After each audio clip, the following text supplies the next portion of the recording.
Continuing on in my coverage of the possibility of World War III and things that might come, I found this article this morning on the End Time Headlines website called War Drums. Washington is now preparing for conflict with China over Taiwan.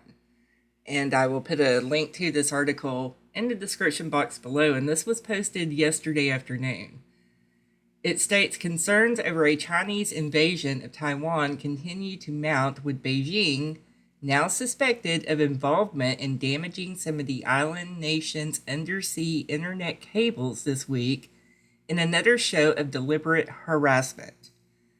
According to Fox News, the disruption to Taiwan's internet was not only a nuisance for the island's inhabitants and visitors, it also revealed significant implications for Taiwan's national security. So if they were able to get underwater in the ocean to cut their cables or whatever it was that they did to disrupt their internet service, that's pretty alarming. There is no definitive evidence that China purposely cut the internet lines, but the incident brought renewed attention to what an attack on Taiwan might look like and whether the U.S. would be able to adequately stop it.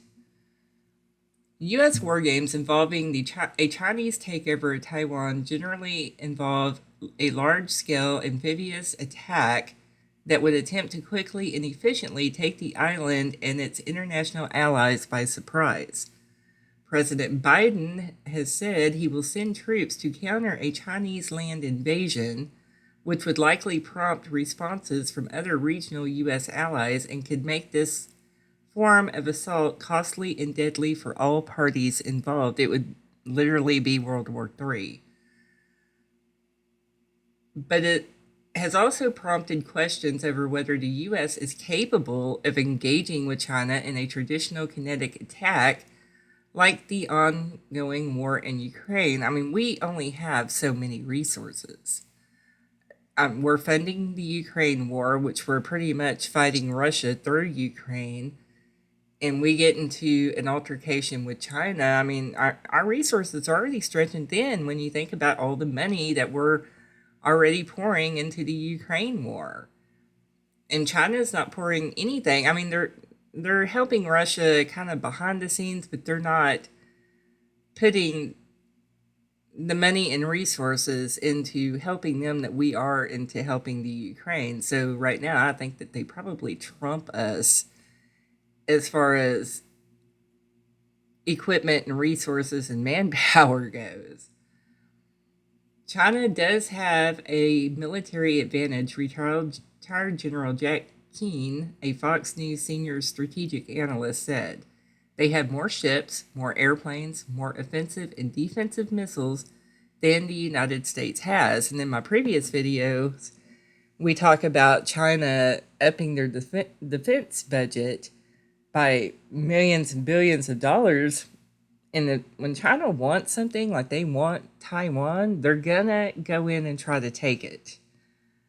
A war game conducted by the Center for Strategic and International Studies, the CSIS, earlier this year simulated what would happen following an amphibious attack on Taiwan by the People's Republic of China, and it revealed that the U.S. would likely run out of long-range precision-guided missiles within a week. That's terrifying. We run out of those precision-guided missiles within a week, then what are we going to do?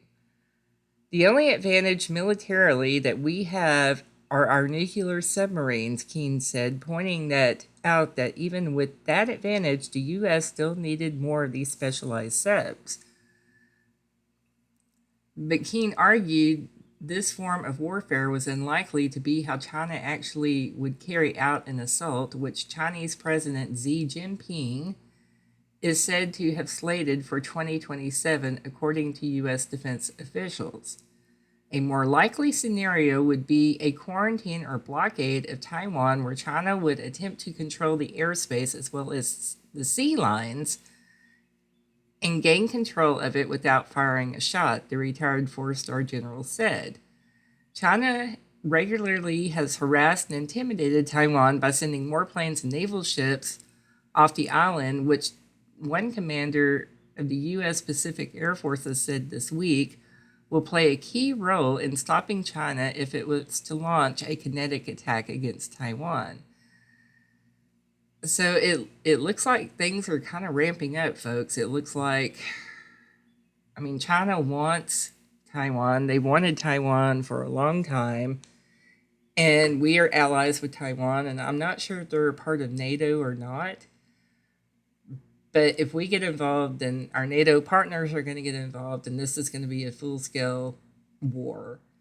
Going over to the Fox News website, it says concerns over a Chinese invasion of Taiwan continue to mount, with Beijing now suspected of involvement in damaging some of the island's nation's undersea internet cables this week in another show of deliberate harassment. The disruption to Taiwan's internet was not only a nuisance for the island's inhabitants and visitors, it also revealed a significant implications for Taiwan's national security. I mean, they were able to get under there and cut the lines, and Taiwan didn't know about it until after it happened. If they were able to do that over there, then, who's to say they wouldn't be able to do that over here? Could you imagine if our internet lines were cut? If nothing else happened, but they cut our information highway, that would still be detrimental to us. It says here, President Biden has said he would send troops to counter a Chinese land invasion, which would likely prompt responses from other regional U.S. allies and could make this form of assault costly and deadly for all parties involved. And that goes on. Let's see if this says anything different than the other. Speaking to reporters at the Air and Space Forces Association Warfare Synopsis in Colorado on Wednesday, General Kenneth Wilsbach said, "You saw when Speaker Pelosi went to Taiwan what China did with their ships. They put them on the east side of Taiwan as sort of a blockade. We've got to sink those ships," he added, according to military.com. How the U.S. would respond to a blockade on Taiwan or slow takeover of smaller islands connected to Taiwan remains unclear. It puts the onus on the adversary, in this case Taiwan. The U.S. and our allies can explain, adding that this scenario, the principle of deterrence, would play an immense role. We're in a position here where we have to build up our deterrence capability. We want to prevent a war. Keane said in order to successfully deter China from prompting a war that would involve two major superpowers, the U.S. would need to drastically ramp up its arms production, weapon stockpiles, and the development of advanced missile systems like hypersonic missiles. But the U.S. would also need to better arm Taiwan and fill the current backlog of arms that America has owed to the island, he said. Taiwan by themselves could never defeat the Chinese military, but they could impose significant cost on China. We've got a $19 billion backlog on military equipment that Taiwan has already purchased. Well, that backlog is probably because we're making stuff and sending all of our supplies over to the Ukraine. He continued, Taiwan doesn't need a handout in terms of military equipment. They can buy it themselves. The U.S. is not the only nation in the region with a vested interest in making sure Beijing does not take control of the island. Australia, South Korea, Japan, and the Philippines, which have endured overt Chinese aggression for years, have thrown their weight behind the U.S. as well. This is all necessary, Keane said, because when we bring the aggregate coalition together with the United States, we begin to match China's capability. Their willingness to engage in this with us is very significant in terms of deterrence. Some estimates suggest that it could take the U.S. nearly a decade to adequately fill its stockpiles to fend off a Chinese invasion, a time frame that may not be enough to temper Beijing's ambitions for Taiwan. So they're saying here that we don't have the stockpiles to fend off the Chinese if something were to happen, which That's a scary thought. I mean, we need to stop sending all this stuff over to the Ukraine and build our defenses back up. Not only would reuniting Taiwan with mainland China give Beijing a geopolitical boost and effectively supersede the U.S. influence in the region, it would subject the South China Sea to even more Chinese dominance, and that's what they want. They know that if they take over this, they would have the dominance of the world, and that's what China is striving for. Every one of our allied countries in the region would have to work out some kind of deal with China, Keene said. Secondly, Taiwan is a high tech base. Every country in the world, to include the US, is completely dependent on Taiwan. Why are we dependent on other countries for our stuff? This makes no sense. We need to be independent. We don't need to depend on other countries to supply us with goods and technology and things like that. We are very capable of supplying that ourselves, which puts us at the mercy of these other countries, and that's not a good thing. He continued, and if China takes control of that, then they take control of the major influence that drives our automobiles, our iPhones, our military capabilities, that gives them enormous economic control.